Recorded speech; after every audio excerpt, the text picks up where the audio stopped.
और दादा की संपत्ति पर मकान, इसके ऊपर सुप्रीम कोर्ट ने एक अहम फैसला दिया है और आज की इस वीडियो में हम उसी पर ही चर्चा करेंगे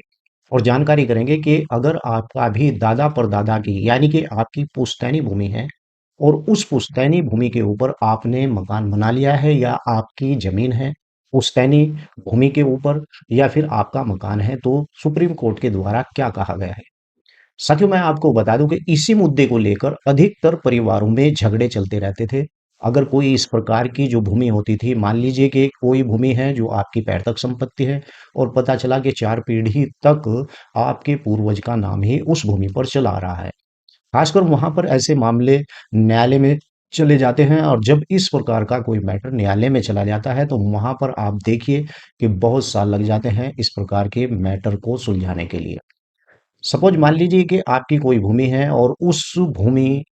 के ऊपर आपके परिवार के द्वारा मकान बनाए हुए हैं और मान लीजिए कि आपके परिवार के द्वारा जब ऐसी भूमि पर मकान बना लिए गए हैं तो वहां पर क्या होता है कि किसी एक पूर्वज के नाम इस प्रकार की भूमि चलती रहती है खतौनी के अंदर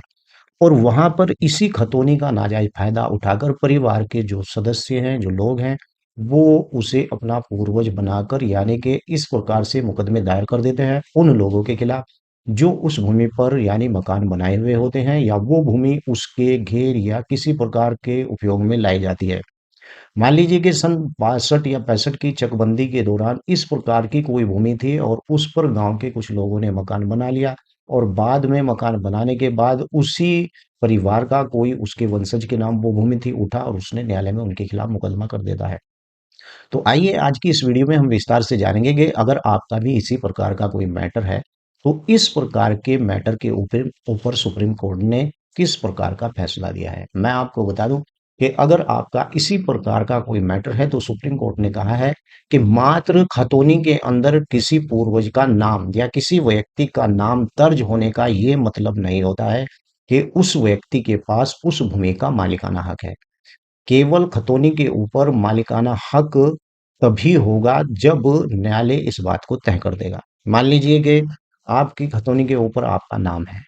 और नाम होने के बावजूद आप ये अगर सोचते हैं कि खतौनी के ऊपर आपका नाम है, तो आपको उस खतौनी के नाम के आधार पर उस भूमि का मालिकाना हक यानी आप उससे साबित नहीं कर सकते हैं। क्योंकि मान लीजिए कि आपकी भूमि है और आपकी भूमि पर कब्जा किसी और का है और उस व्यक्ति ने 12 साल से आपकी भूमि पर कब्जा कर रखा है, खतौनी आपके नाम से चली आ रही है, तो इसका मतलब ये नहीं है कि उस व्यक्ति ने जिसने 12 साल से उस भूमि के ऊपर कब्जा कर रखा है वो भूमि का इतना ही हकदार होगा जिसने 12 साल तक आपकी भूमि पर कब्जा कर रखा है और आपने उस व्यक्ति को वहां से निकालने का प्रयास नहीं किया है। लेकिन बाद में क्या होता है कि आपके नाम वो खतौनी होती है, आप उसे लेकर न्यायालय पहुंच जाते हैं। तो सुप्रीम कोर्ट ने कहा है कि मात्र खतौनी के ऊपर नाम दर्ज होने से ये चीज साबित नहीं हो सकती है कि आप उस भूमि का आपको मालिकाना हक प्राप्त है। ये तय करेगा यानी न्यायालय कि आपका उस भूमि के ऊपर मालिकाना हक है या नहीं है। अब मैं आपको बता दूं कि इसी प्रकार का मैटर बहुत सारे हैं कि जमीन के ऊपर कब्जा किसी और व्यक्ति का है, लेकिन जमीन का नाम खतौनी के अंदर किसी और का है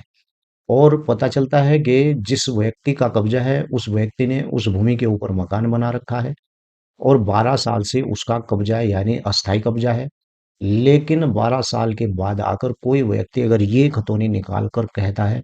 कि ये भूमि मेरे पूर्वजों की है और उसके खिलाफ न्यायालय में जाता है, तो जब तक जिस व्यक्ति का उस भूमि पर कब्जा है वही व्यक्ति मालिक होगा और मालिकाना हक केवल वो खतौनी ही तय नहीं करती है कि इस पर इसका मालिकाना हक है। ये बात तय करेगा न्यायालय, यानी कि न्यायालय इस बात को तय करेगा दोनों पक्षों की सुनवाई करने के बाद कि वास्तव में इस भूमि के ऊपर किसका कब्जा था और इस भूमि के अंदर नाम किसका था। अगर आपका किसी खतौनी के अंदर नाम है, आपके पूर्वज का पुश्तैनी आपकी वो भूमि थी और उसके ऊपर किसी पूर्वज का नाम है, तो केवल सुप्रीम कोर्ट ने कहा है कि खतौनी के अंदर जो नाम होता है ये केवल रेवेन्यू रिकॉर्ड के लिए होता है ताकि रेवेन्यू जो है वसूला जा सके। और इसी प्रकार से अगर खतौनी के अंदर आपका नाम है और आपके उस भूमि के ऊपर कब्जा नहीं है, तो इस पर आकर मामला संशय में पड़ सकता है कि आपका उस पर मालिकाना हक है या नहीं।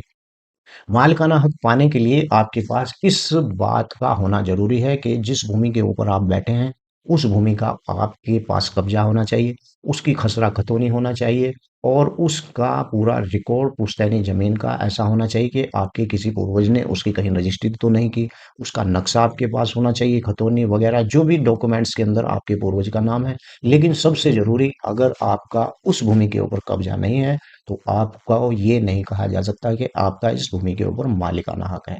तो आइए, वीडियो कैसी लगी है, वीडियो के नीचे लिखकर ज़रूर बताएँ। आपका भी इसी संबंधित कोई सवाल है तो ज़रूर बताएँ। जय हिंद, जय भारत, खुदा